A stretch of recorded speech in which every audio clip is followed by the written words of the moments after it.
Conclusão: a adoração ao verdadeiro Deus, nas suas várias formas, requer santidade e coração puro. Trata-se de uma comunhão vertical com Deus e horizontal com o próximo.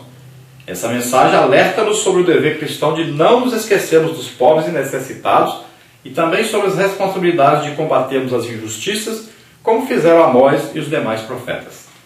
Então seja você também um instrumento de Deus na sociedade que você vive. Combata as injustiças sociais e leve o povo a Deus em legítima adoração, adorando sempre a Deus em espírito e em verdade. Em espírito quer dizer que você está no novo nascimento, está em Cristo. E, em verdade, sempre de acordo com a palavra de Deus, praticando a justiça de Deus. Se você deseja, neste momento, arrepender-se dos seus pecados, deseja começar uma nova vida com Deus agora, vamos orar nesse momento. Daqui a pouquinho traremos, então, o questionário. Vamos orar agora. Você quer aceitar Jesus como Senhor e Salvador? Você quer se arrepender dos pecados que tem cometido contra Deus? Quer ser um legítimo adorador a partir de hoje? Vamos orar agora. Pai querido, em nome de Jesus, olha, Senhor, para essas vidas que se chegam a Ti arrependidos de seus pecados. Ó, Senhor, faz maravilhas nessas vidas.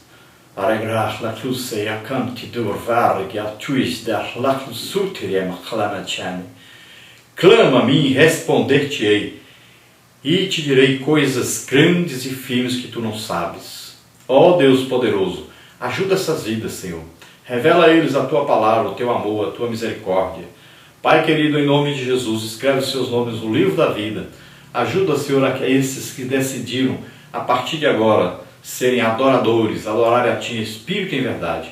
Em nome de Jesus te agradecemos, Senhor, pela Tua misericórdia, pelo Teu amor. Em nome de Jesus. Amém. Glória a Deus. Lembrando a você que se você deseja que nós estejamos aí em sua igreja, levando a mensagem de escola bíblica dominical, ou então para a família, ou então para os jovens, sobre aí avivamento, sobre orar pelo batismo com o Espírito Santo, por cura, libertação, se você deseja que nós falemos aí sobre missões, alguma coisa, nós estamos disponíveis. Então você nos convide, nós não cobramos nada.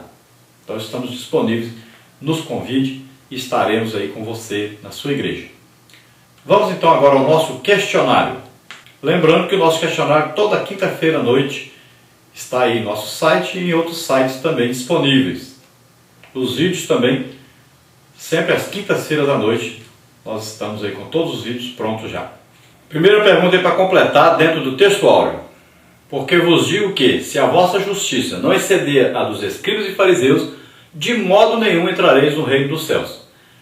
Verdade prática agora, pergunta número 2 para completar. Justiça e retidão são elementos necessários e imprescindíveis à verdadeira adoração a Deus.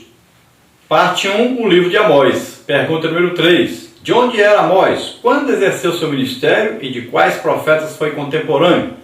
Então Amós era originário de Tecoa, a aldeia situada a 17 km ao sul de Jerusalém.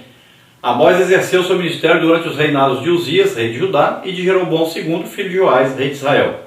Amós foi, de acordo com a tradição judaico-cristã, contemporâneo de Oséias, Jonas, Isaías e Miqueias, no período assírio. Pergunta número 4. Como era a vida pessoal de Amós? Era camponês de Judá, boieiro e cultivador de sicômoros. Amós não fazia parte da escola dos profetas. Foi enviado por Deus a profetizar em Betel, centro religioso do Reino do Norte. Em Betel, Amós enfrentou forte oposição do sacerdote Amazias, aliado politicamente ao rei Jeroboão II. Número 5. Qual a situação geral do reino de Israel na época de Amós? Então, todo o sistema político, religioso, social e jurídico do reino de Israel estava contaminado. Foi esse o quadro que Amós encontrou nas 10 tribos do norte. O profeta tornou pública a indignação de Jeová contra os abusos dos ricos que esmagavam os pobres. Ele levantou-se também contra as injustiças sociais e contra toda sorte de desonestidade que pervertia o direito das viúvas, dos órfãos e dos necessitados. No cardápio da iniquidade estavam incluídos ainda o luxo extravagante, a prostituição e a idolatria. Número 6. Qual a estrutura e mensagem do livro de Amós? Então o livro se divide em duas partes principais. A primeira consiste nos oráculos que vieram pela palavra e a segunda nas visões. O discurso de Amós é um ataque direto às instituições de Israel, confrontando os males que assolavam os fundamentos sociais, morais e espirituais da nação. O assunto do livro é a justiça de Deus. O discurso fundamenta-se em denúncias e ameaças de castigo, terminando com a restauração futura de Israel. Número 7. Onde Amós é citado em o Novo Testamento? Então, aí em Atos 7, 42 e 43 e também em Atos 15, 16 a 18.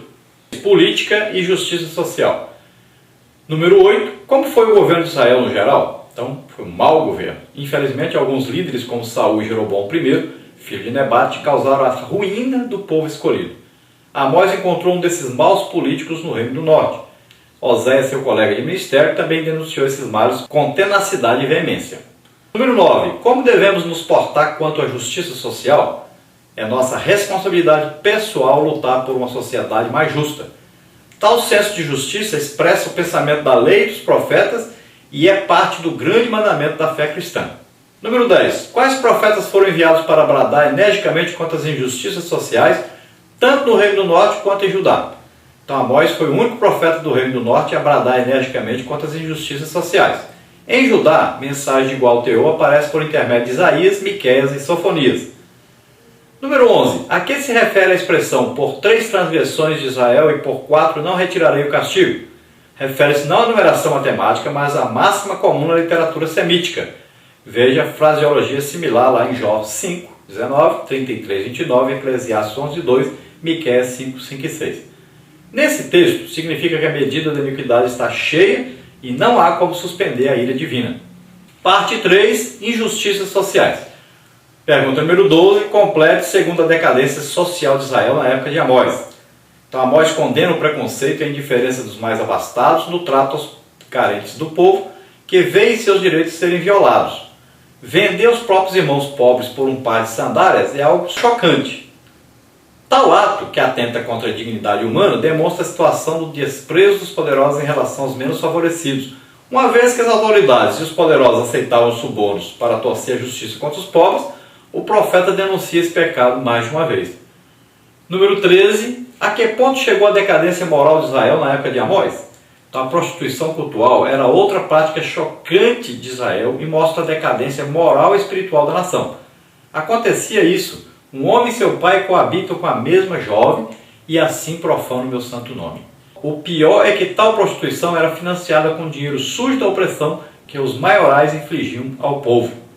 Número 14. A que ponto chegou a decadência religiosa de Israel na época de Amós? Então o profeta denuncia a violação da lei do penhor, que ninguém mais respeitava. A acusação não se restringe à crueldade e à apropriação indébita, mas também à prática do culto pagão, visto que a expressão qualquer altar não pode ser o templo de Jeová, e sim num de um ídolo. Amós encerra a denúncia a essa série de pecados, condenando a idolatria, a cobrança indevida de taxas e a malversação dos impostos no culto pagão e nos banquetes em honra aos deuses. Parte 4. A verdadeira adoração. Número 15. Como era a adoração sem conversão em Israel na época de Amós? Então, a despeito de sua baixa condição moral e espiritual, o povo continuava a oferecer o seu culto a Jeová sem refletir e com as mãos sujas de injustiças. Tanto Israel como Judá reproduziam o pensamento pagão, segundo o qual sacrifícios e libações são suficientes para aplacar a ira dos deuses. Deus declara não ter prazer algum nas festas religiosas que os israelitas promoviam.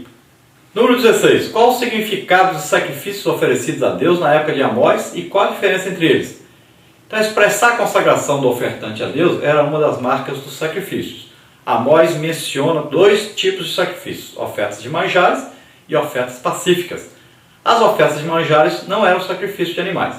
Tratava-se de algo diferente que incluía flor de farinha, pães asmos e espigas tostadas, representando a consagração dos frutos dos labores humanos a Deus.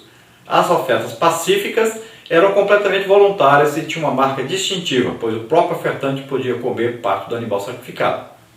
Número 17. Como deve ser a adoração e o ato de adorar? Então, os cânticos faziam parte das assembleias solenes, no entanto, eles perdem o valor espiritual quando não há arrependimento sincero. A verdadeira adoração, porém, não consiste em rituais externos ou em cerimônias formais. O genuíno sacrifício para Deus é o espírito quebrantado e o coração contrito. Há um número muito grande e variado de palavras hebraicas e gregas para descrever a adoração e o ato de adorar. Contudo, a ideia principal de todos é de devoção reverente, serviço sagrado e honra a Deus, tanto de maneira pública como individual. Em suma, Deus exige do seu povo verdadeira adoração. Conclusão, número 18, que requer a adoração ao verdadeiro Deus nas suas várias formas. Então requer santidade, coração puro, trata-se de uma comunhão vertical com Deus e horizontal com o próximo. É dever do cristão não nos esquecermos dos pobres e necessitados. É dever do cristão e responsabilidade de combatermos as injustiças, como fizeram Amós e os demais profetas. Glória a Deus. Aleluia.